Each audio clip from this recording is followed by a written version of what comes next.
किसी भी सज्जन पुरुष को, ध्यान से सुन लो, चाहे मठ हो, मंदिर हो, आश्रम हो, घर हो, कोई संस्था हो, किसी अच्छे संत महापुरुष को, अच्छे भगवत भक्त को, साधक को आप आने पर प्रतिबंध लगाओगे तो कोई न कोई कालिया नाग जैसा दुष्ट वहां कब्जा करके बैठ जाएगा।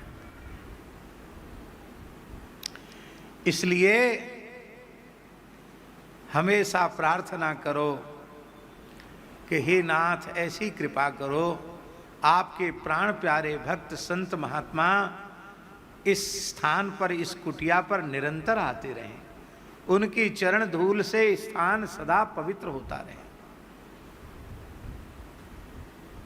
उस काल का कौन ऐसा दिव्य महापुरुष था जिस महापुरुष को परम श्रद्धेय प्रातस्मरणीय भक्तमाल स्वरूप पूज्यपाद श्री नारायण दास जी भक्तमाली जी महाराज, बक्सर वाले महाराज जी, बक्सर लेकर न गए हों। स्वामी श्री राम सुखदास जी महाराज, पूज्य श्री डोंगरे जी महाराज, धर्म सम्राट स्वामी श्री करपात्री जी महाराज, बड़े बड़े नाम हमने ले लिए, कौन को बाकी छोड़ा, सबको ले गए।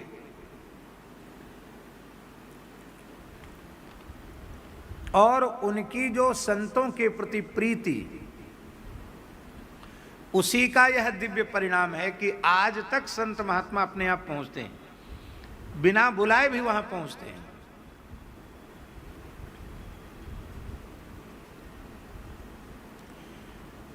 रावण की तपस्या, रावण की आराधना उपासना,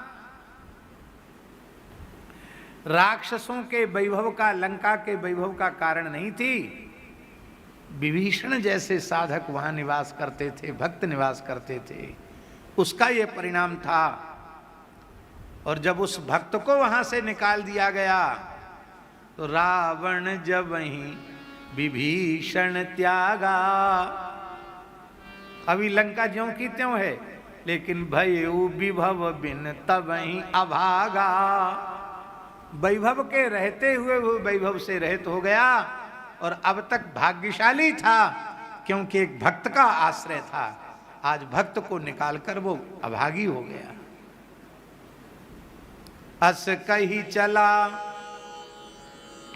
विभीषण जबहि, आयुहीन भय सब तबहि, आयुहीन भय सब तबहि।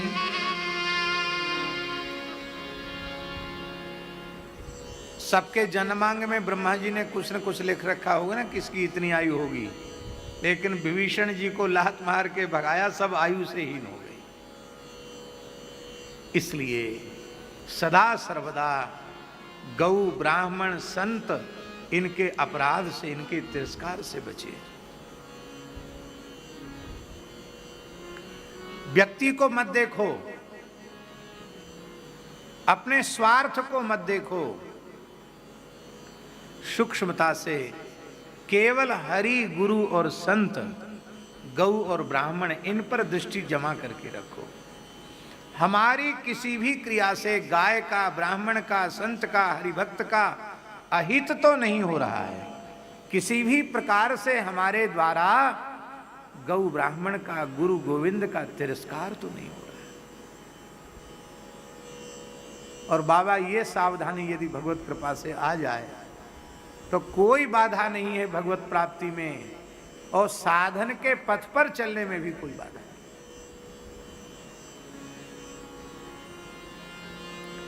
परम पूज्य श्री वेणु विनोद कुंज वाले महाराज जी खोज खोज कर संतों के पास जाते हैं। बाह्य जगत में, वृंदावन में भी लोग उनको नहीं पहचानते, पर कहां कहां संत छिपकर बैठे हैं, भजन कर रहे हैं, उन सब का पता महाराज जी को था। महाराज जी अपने विशिष्ट अंतरंग परिकर को वहां लेकर के जाते थे।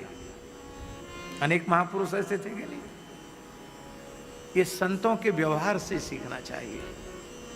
हाँ। किसी एक महापुरुष के चरणों में रह जाओ, सब संत, सब रसिक, सब महात्मा एक ही जगह मिल जाएंगे। क्योंकि जैसा व्यसनियों का व्यसनियों से प्रेम होता है, ऐसे ही भगवान के प्राण प्यारे संतों का संतों से प्रेम होता है। तो जहां जाएंगे वहां वो अपने आप आ जाएंगे। माई मेरे श्याम